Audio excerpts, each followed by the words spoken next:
नमस्कार, Sujas special report में आपका स्वागत है। मैं हूं आपके साथ अश्विनी सरोही।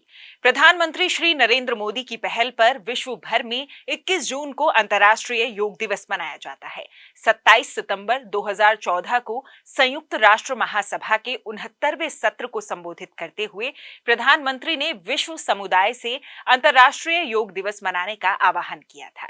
स्वास्थ्य की दृष्टि से योग का बड़ा महत्व है और राज्य सरकार ने योग को आमजन के जीवन का अभिन्न हिस्सा बनाने के क्रम में कई महत्वपूर्ण निर्णय लिए हैं। मुख्यमंत्री श्री भजनलाल शर्मा का कहना है कि राजस्थान का पर्यटन दुनिया भर में बेजोड़ है, इसलिए इस वर्ष के योग दिवस के आयोजन को प्रदेश की संस्कृति और धरोहर से जोड़ते हुए प्रत्येक संभाग व जिले के प्रमुख पर्यटन स्थलों पर योगाभ्यास का आयोजन सुनिश्चित किया जाए।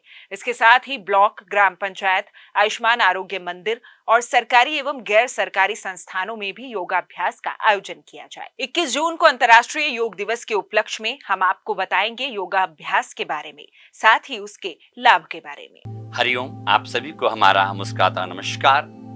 बहुत बहुत आभार हमारे देश के प्रधानमंत्री नरेंद्र मोदी साहब का, जिनके माध्यम से आज योग विश्व में जन जन तक पहुंचा है। इसका यह सबूत है 147 देश एक साथ योग दिवस मना रहे हैं और इस साल का थीम भी है one earth and one health, मतलब एक पृथ्वी एक स्वास्थ्य।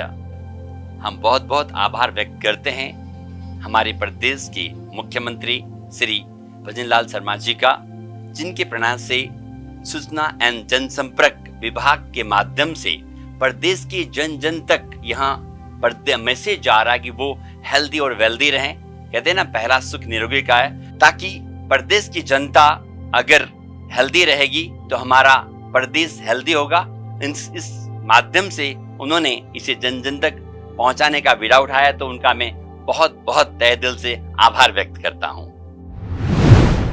प्यारे मित्रों, आज हम बात करेंगे योग के बारे में, योग के महत्व के बारे में। योग क्यों हमारे जीवन में बहुत जरूरी है।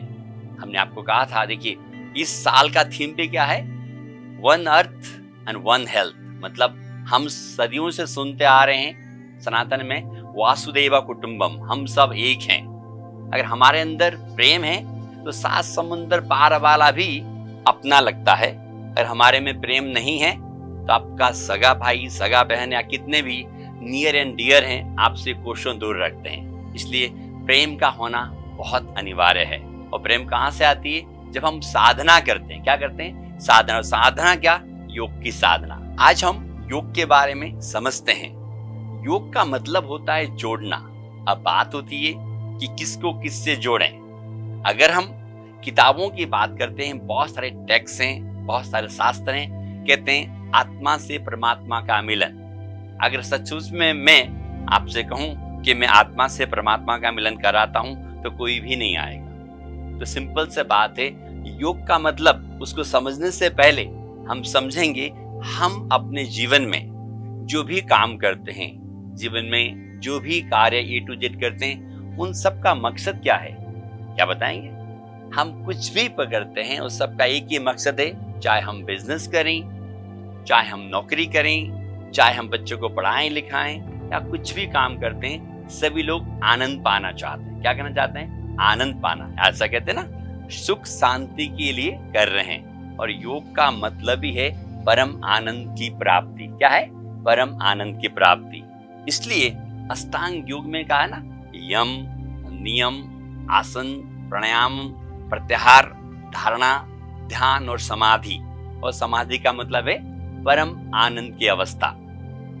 योग क्यों इंपॉर्टेंट है हमारे लाइफ में? हमने देखा होगा, हम जितना भी चीजें, अगर हम जिम करते हैं, एरोबिक्स करते हैं, डांस करते हैं, जुम्बा करते हैं, वो सब करते तो हैं, लेकिन क्या है उसमें हम सिर्फ फिजिकल स्वस्थ रहते हैं। और फिजिकल स्वस्थ रहना अपने आप में कंप्लीट नहीं है। और दुनिया में देखते हैं कई लोग शरीर के पीछे भाग रहे हैं, कई लोग मन के पीछे भाग रहे हैं, और कई लोग आध्यात्म मतलब प्रवचन के पीछे भाग रहे हैं। तो जब तक हम तीनों लेवल पे, देखिए शरीर की बात करें तो मैंने आपको कहा बहुत सारी चीजें शरीर के लिए करते हैं, लेकिन हम मन से खाली हैं, मन से परेशान हैं। तो हमारा मन भी अच्छा रहना होता है। तो मन को अच्छा रखने के लिए क्या करते हैं? प्राणायाम करते हैं।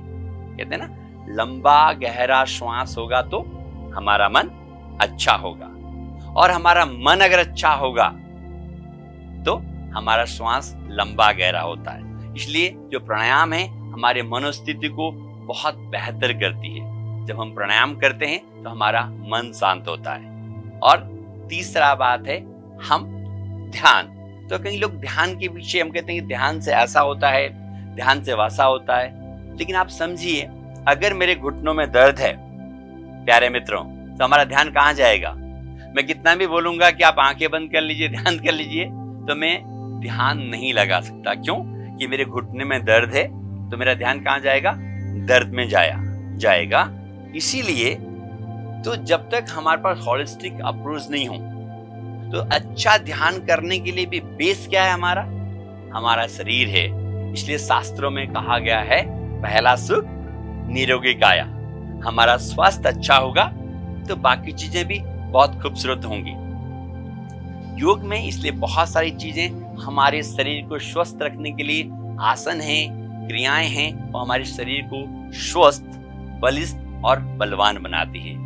उसी तरह मन के लिए प्राणायाम, ताकि हम जब प्राणायाम करते हैं तो हमारा मन शांत होता है। और हम क्या बोलते हैं? तन मन। तीसरा क्या है? धन। अरे नहीं, धन नहीं है, तीसरा है आत्मा। आत्मा के शुद्धिकरण के लिए ध्यान।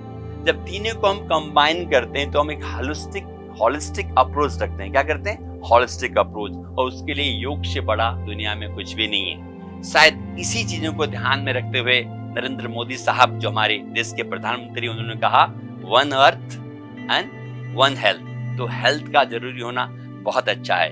तो आने वाले समय में हम अपने शरीर को कैसे स्वस्थ रखें, हमारे मन को कैसे स्वस्थ रखें, और किस प्रकार से ध्यान लगाया, इस तरह का सीरीज हम चालू कर रहे हैं, जिसमें हम हर रोज एक नए आसन के बारे में, ताकि हमारा स्वास्थ्य अच्छा हो, और हम प्राणायाम के बारे में और हम ध्यान के बारे में चर्चा करने वाले हैं। तो प्यारे मित्रों, हमसे बने रहिएगा आने वाले एपिसोड में। आप सभी का बहुत बहुत आभार। आप सब खुश रहें, मस्त रहें और आनंदित रहें। सुजस स्पेशल रिपोर्ट में आज के लिए इतना ही। फिर होगी आपसे मुलाकात। तब तक के लिए नमस्कार।